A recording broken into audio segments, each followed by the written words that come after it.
আসসালামু আলাইকুম গাইস, আশা করি সবাই ভালো আছেন।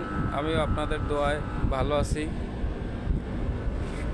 তো লাইভে আসলাম এই জন্য, গত গত মাসে 1 মাস বাড়িতে ছিলাম।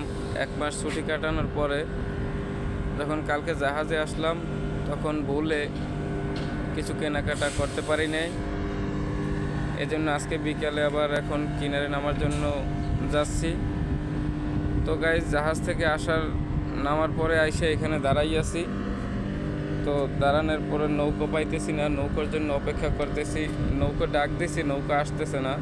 তবে ওই একটা নৌকা দেখা যায়, ওইটারে ডাক দিছি। তো ওই নৌকাটা আসতেছে, তো কিনারে নামবো। যারা মুক্তারপুর মুন্সিগঞ্জ আছেন, দেখা করেন, একসাথে চা খাবো। সবার জন্য দোয়া রইল। ভালো থাকবেন, ধন্যবাদ।